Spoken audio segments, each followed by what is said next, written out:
Really been listening to music like that, so I'm gonna throw it back for y'all. Hold there, buddy. All right, we're back in. Hello, guys. We're now doing a new segment where we review classical albums, old albums that you never liked, albums that we do like, but we haven't heard in quite some time. Yes. And we're just here to jog memories, our memories, and discuss about it. Is this the first episode? This is the first episode. This is the first episode. So, welcome to this new segment. This new experience. By Made In Chafford. Yes, sir. Yes, sir. All right. The album we're doing today is 2014 Forest Hill Drives by J. Cole. Incredible body of work. I have nothing but high praise for this album. It's one of my favorite albums. I think it transcends just the genre and is one of the greatest albums ever made. That's how I feel on it. And that's the episode because that's basically how we feel. Tune in next week. We'll talk about it some more. No, I'm joking. I'm joking. I'm playing. No, the album is, again, I was listening to it on the way in. It's his best album. It's still incredible. It's very well. I think he produced everything on there as well.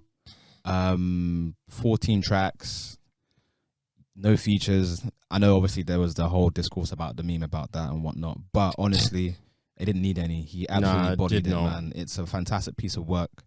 I think the reason why I like this album the most, for me, because it's hard to get an album where an artist can encapsulate the singles well, but also the B-sides are just like A-tier B-sides. Because his singles have always been an issue with me, with him, and with everybody, really. He's kind of had that whole thing, the discourse of, Nas, letting Nas down when he made Workout and whatnot. But the singles on here were way stronger. So you had No Role Models, obviously, still charts today, still doing really well. I think it's like platinum or whatever it may be. And like the B-sides are really strong. So 03 Adolescence is one of my favorite songs by him, period. Some of his best storytelling is on there. Saint Tropez is a great song, like just to escape and chill. And you have songs like GOMD where it's like the production on there Isn't it top tier? It's that like, beat switch. It's crazy. I didn't think he could do that. I feel like his production's always been decent, but I didn't think he had the ability to be able to do that. So for me, I think everything aligned, the stars aligned on this album. It is by far his best. And it dropped in 2014 as well. That was December, wasn't it? It was. Because I remember that time, like the fact that it dropped in 2014.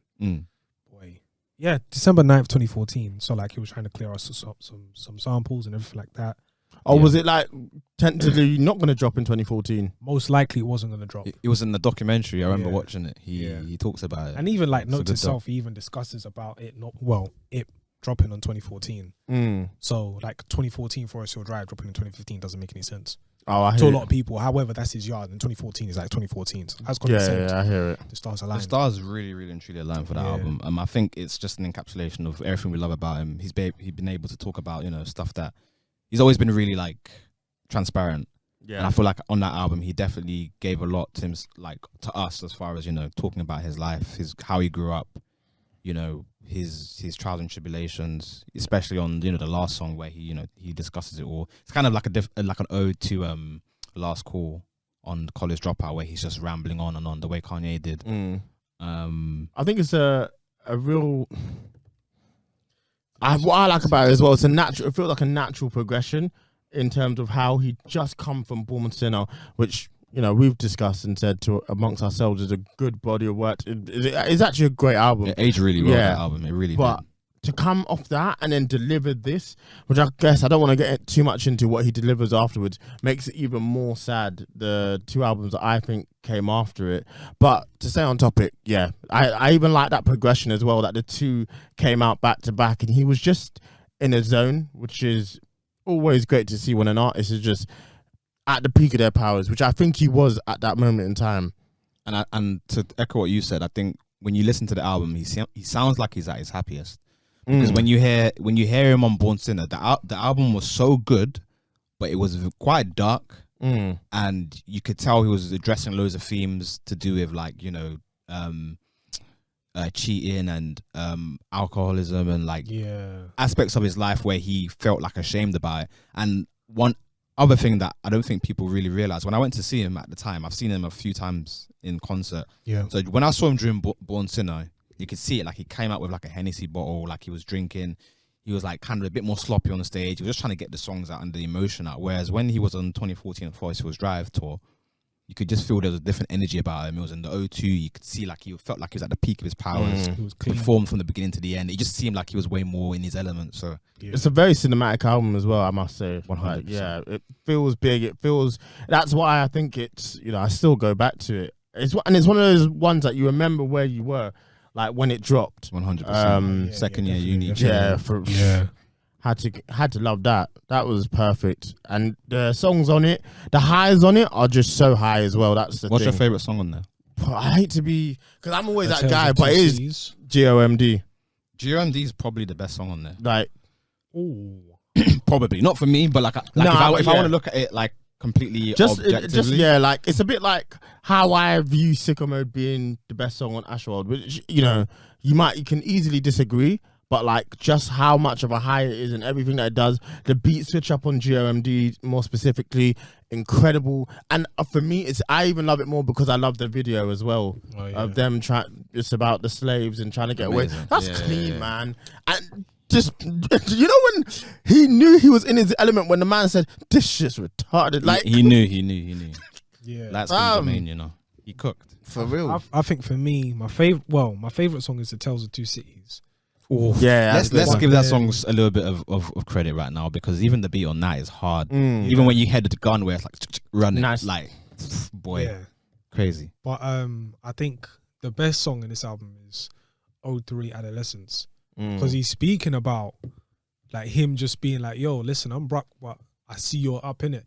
And like a lot of people at the age of 17, 18, like I remember there was a time where I don't think, like, there was just a couple people like who were teens, but the F boys, they were up.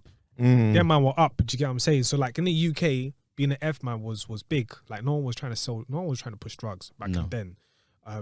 But in the States, pushing drugs, light work, and then you're coming through with the foreign, and you're pushing better cars than the teachers and so on and so forth. Bring me in, and then you're like, yo, like, I see what you're doing, but bring me in. It's like, nah, I ain't bringing you in. Like, you get like how much love a person would have for a friend to say, I'm not bringing you in because I know this life ain't for you, firstly, but secondly, you're going to have a future. Whereas me, this is me for the rest of time. Like I'm gonna make it, but I don't know if I'm gonna make it. Every man goes through that rite of passage in life. Yeah. Everyone listening to this knows that there's a point where you think, can I actually align myself with these choices? And that's why I love that song so much, because his friend is saying, nah, bro, I want to be like you. You know what I'm saying? It's one of his best. It's one of his best storytelling songs, and it's my personal favorite on the album as well. Just and like the mentality as well of the drug dealer. He's like, listen, bro. Like I got 4 brothers. I got family to feed, and mom ain't really doing nothing about it. So it's either I do this, or what. I'm just the guy out here who's just the nobody. So I've got to do something. And then now I have to imitate life where it's larger than what my situation is.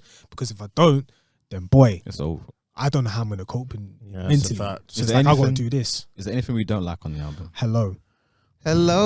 I hated the beat. Yeah, I didn't like hated it. it. Apparently like, for me. What are you doing? I love that song. I think it's he does like he must know this. He doesn't have a great singing voice, and I feel like he's. That's why I hate Hello. Oh well, the way he's singing on Hello is like, yo, turn his mic off. Yeah, no, I wasn't crazy about it. It was ugly. It was disgusting. It just didn't make good. sense. Yeah, and apparently it was so popular as well. But I was like, I don't know what you guys are hearing. No, I really liked it. One thing I really didn't like on the album, and I'm not gonna lie, I think it hasn't aged for me, is Wet Dreams. Now, I'll caveat with this: when you hear the beat, don't listen to the lyrics. Hear the beat; it's a fantastic beat. Yeah, it's like a DJ Premier beat.